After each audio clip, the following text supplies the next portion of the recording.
Welcome friends. As a part of this lecture series, today I am going to discuss the topic endocrine glands, their hormones, functions and deficiency diseases. The main objectives of this lecture are an understanding of various endocrine glands and their structures. Second, how hormones are regulated. Third, diseases related to these hormones. The endocrine system is a control system of ductless glands that secrete hormones within specific organs. Hormones act as messengers and are carried by the bloodstream to different cells in the body, which interpret these messages and act on them. The endocrine system produces hormones that are instrumental in maintaining homeostasis and regulating reproduction and development. Hormones were first identified in 1902 by the British physiologists William Bayliss and Ernest Starling. Now the types of the glands. First, exocrine glands.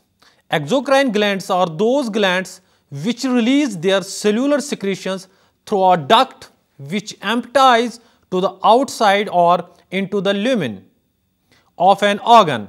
These include certain sweat glands, salivary glands and pancreatic glands. Now the second, endocrine glands. Endocrine glands are those glands which have no duct and release their secretions directly into the intercellular fluid or into the blood. The collection of endocrine glands makes up the endocrine system. Now, the various endocrine glands which secrete different hormones. First, hypothalamus. Hypothalamus is considered as supreme commander of endocrine system. It produces several neurogenic hormones and its target organ is pituitary. Hypothalamus is the basal part of the diencephalon, forebrain, and it regulates a wide spectrum of body functions. The hormones produced by hypothalamus are of two types. First, the releasing hormones which stimulate secretions of pituitary hormone. Second, the inhibiting hormones which inhibit the secretions of pituitary hormone. These hormones are adrenocorticotropic releasing hormone or corticotropic releasing hormone. It stimulates the anterior lobe of pituitary gland to secrete its adrenocorticotropic hormone. Second, thyrotropin releasing hormone. It stimulates the anterior lobe of pituitary gland to secrete its thyroid stimulating hormone or thyrotropin. Third, growth hormone releasing hormone. It stimulates the anterior lobe of the pituitary gland to release its growth hormone or somatotropin. Next, growth hormone inhibitory hormones. This hormone is also called as somatostatin. It inhibits the secretion of growth hormone from the anterior lobe of the pituitary gland. Next, gonadotropin releasing hormone. It stimulates the anterior lobe of pituitary gland to secrete two gonadotropic hormones, follicle stimulating hormone or FSH and luteinizing hormone or LH. Now, prolactin releasing hormone. It stimulates the anterior lobe of the pituitary gland to secrete its prolactin. Next is the prolactin inhibitory hormone. It inhibits the secretion of prolactin from the anterior lobe of pituitary gland. Melanocyte stimulating hormone releasing hormone. It stimulates the intermediate lobe of the pituitary gland to secrete its melanocyte stimulating hormone. And next is melanocyte stimulating hormone inhibitory hormone. It inhibits the secretion of melanocyte stimulating hormone from the intermediate lobe of pituitary gland. Now, pituitary gland. The pituitary gland or hypophysis is commonly called the master gland or orchestra of endocrine mechanism because it exerts a regulatory control over most of the other endocrine glands. Morphologically, there are three regions of pituitary gland. First, anterior lobe, second, middle lobe or the intermediate lobe, and the third is posterior lobe. Now, the hormones of the anterior lobe of pituitary gland. First, growth hormone, also called somatotropic hormone or somatotropin, is a small protein molecule that contains 191 amino acids in a single chain and has a molecular weight of 22,005 kDa. It causes growth of almost all tissues of the body that are capable of growth. Now, the abnormalities of growth hormone secretion. First, dwarfism. Most instances of dwarfism result from generalized deficiency of anterior pituitary secretion during the childhood. In general, all the physical parts of the body develop in appropriate proportion to one another, but the rate of development is greatly decreased. Gigantism.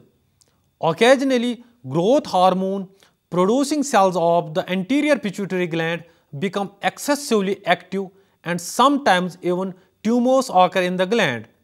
As a result, large quantities of growth hormone are produced. All body tissues grow rapidly, including the bones. Acromegaly. If a tumor occurs after adolescence, that is, after the epiphyses of the long bones have fused with the shafts, the person cannot grow taller, but the bones can become thicker and the soft tissues can continue to grow. This condition is known as acromegaly. Next hormone, thyroid stimulating hormone or thyrotropin.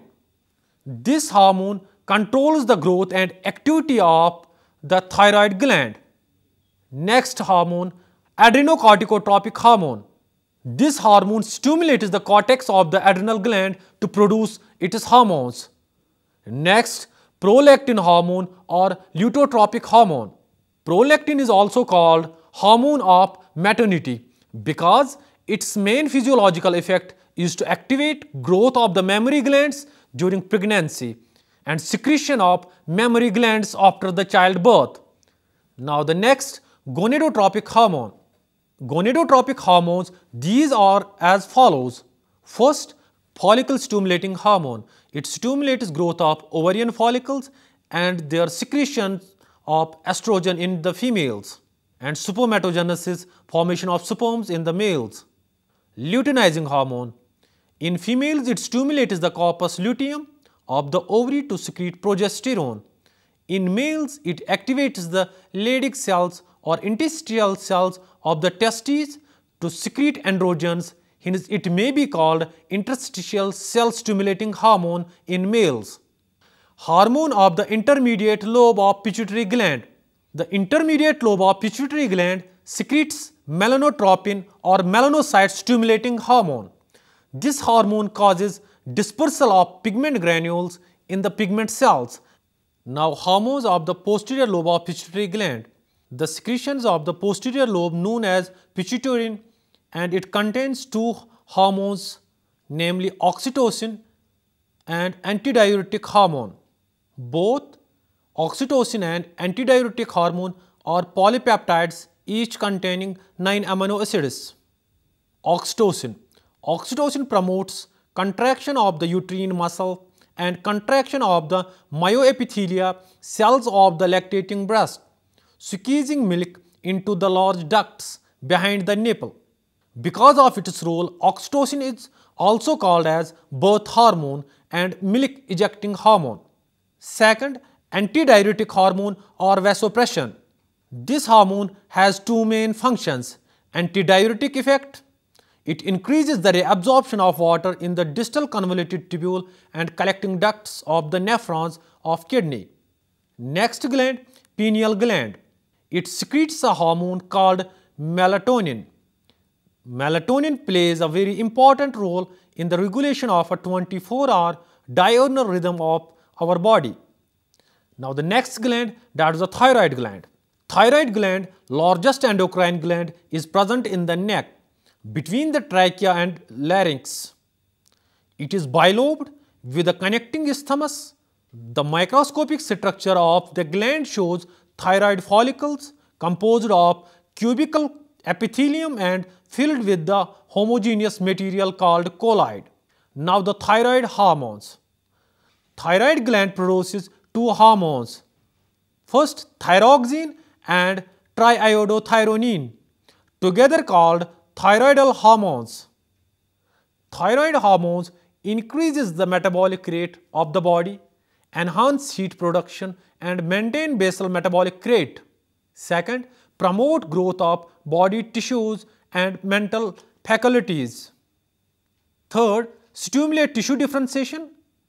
Thyroid gland also secretes a protein hormone called thyrocalcitonin or calcitonin, which regulates the blood calcium levels. Now the diseases of the thyroid.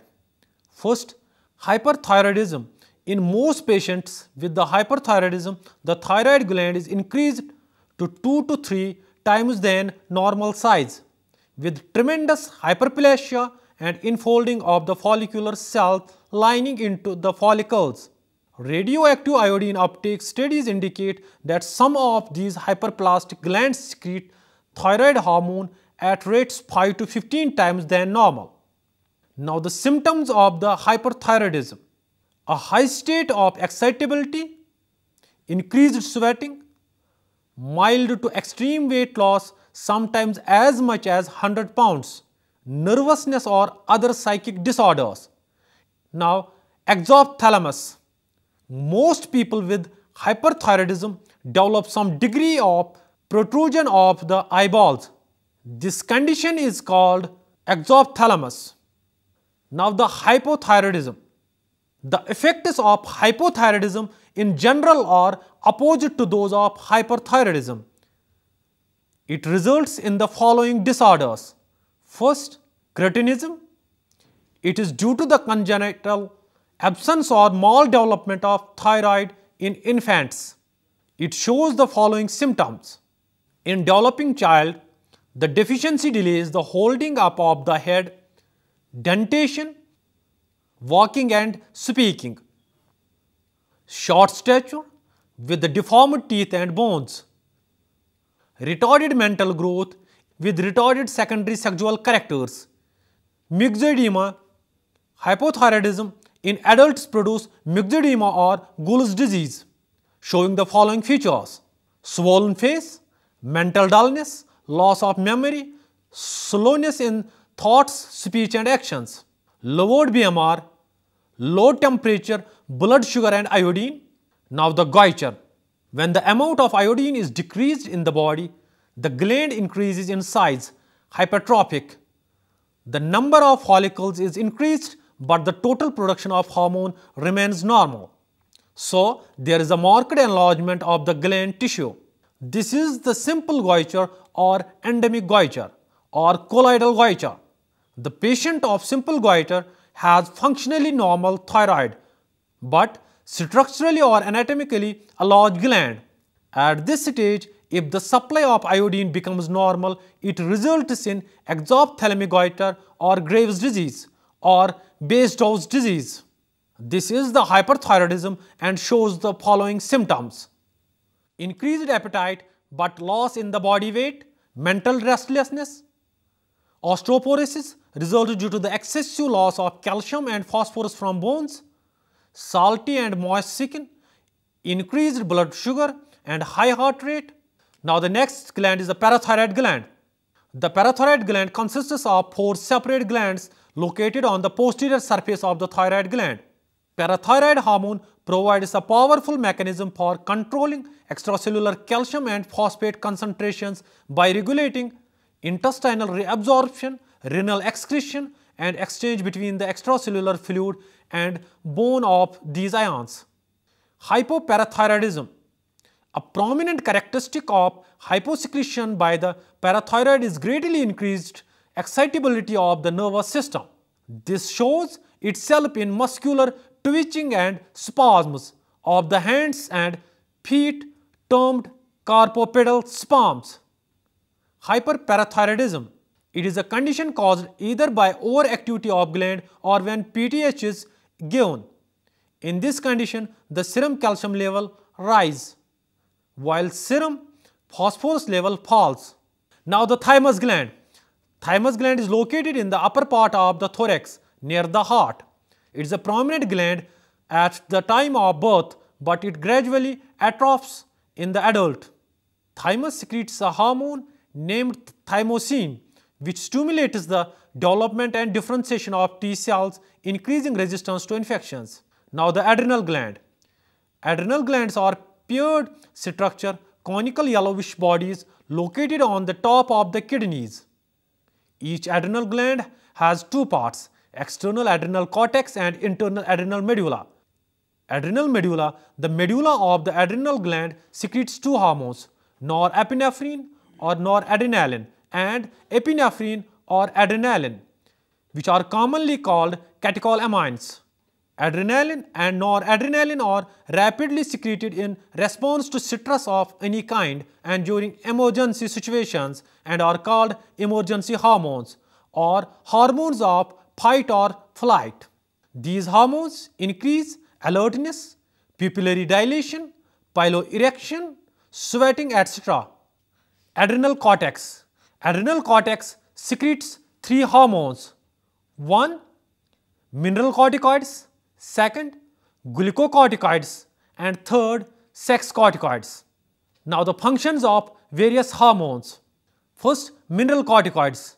The major mineralocorticoids is aldosterone, commonly called salt-retaining hormone.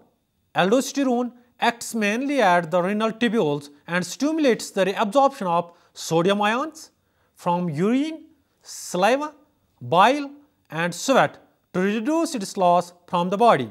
Thus, aldosterone helps in the maintenance of electrolytes, body fluid, osmotic pressure and blood pressure. Second, glucocorticoids. Glucocorticoids regulate the metabolism of carbohydrates, proteins and fats. They increase the blood glucose level by converting proteins and fats into glucose, the gluconeogenesis. Next, sex corticoids. Sex corticoids include small amounts of both male and female sex hormones. However, more male sex hormone testosterone is produced than female sex hormone estrogen. Testosterone stimulates the development of male secondary sexual characters. Now the abnormalities of adrenocorticotropic secretion. Hypoadrenalism or the Addison's disease. Addison's disease results from failure of the adrenal cortexes to produce adrenocortical hormones, and this in turn is most frequently caused by primary atrophy of the adrenal cortices. In about 80% of the cases, the atrophy is caused by the autoimmunity against the cortices. Now the deficiencies of the mineralocorticoids. Lack of aldosterone secretion greatly decreases renal tubular sodium reabsorption and consequently allows sodium ions, chloride ions and water to be lost into urine in great profusion. Now the glucocorticoid deficiencies. Loss of cortisol secretion makes it impossible for a person with Addison's disease to maintain normal blood glucose concentration between meals because he or she cannot synthesize significant quantities of glucose by gluconeogenesis. Hyperadrenalism or Cushing's syndrome. Hypersecretion by the adrenal cortex causes a complex cascade of hormone effects called Cushing's syndrome. Most of the abnormalities of Cushing's syndrome are abnormal amounts of cortisol. The abundance of cortisol secreted in Cushing's syndrome can cause increased blood glucose concentration, sometimes to values as high as 200 mg per deciliter after meals. Now the next gland, pancreas. The pancreas is composed of two major types of tissues, the acini, which secrete digestive juices into the duodenum, and second, the islets of Langerhans, which secrete insulin and glycagon directly into the blood. Glucagon. Glucagon acts mainly on the liver cells, hepatocytes and stimulate glycogenolysis, resulting in an increased blood sugar hyperglycemia. In addition, this hormone stimulates the process of gluconeogenesis, which also contributes hyperglycemia. Thus, glucagon is hyperglycemic hormone. Insulin. Insulin hormone is antagonistic to the glucagon, which plays a major role in the regulation of glucose homeostasis. Insulin acts mainly on hepatocytes and adipocytes, cells of the adipose tissue, and enhance cellular glucose uptake and utilization. Insulin also stimulates conversion of glucose to glycogen in the target cells. Insulin deficiency leads to the development of diabetes mellitus, especially type 1 juvenile diabetes, as the pancreas does not produce the sufficient insulin. It is treated by the insulin injections. In type 2 or maturity onset diabetes, the pancreas does produce enough insulin, but the target cells do not respond to it. Now the next gland, gonads. Gonads are the sex glands, the ovaries and the testes. They produce ova and sperms respectively, but also secrete some hormones. Testes. Testes performs dual functions as a primary sex organ as well as the endocrine gland. The Leydig cells or interstitial cells, which are present in the tubular spaces, produce a group of hormones called androgens, including testosterone, dihydrotestosterone and androsterone. Testosterone stimulates growth and development of male sex organs and secondary sexual characters like beard, mustache and low-pitched voice.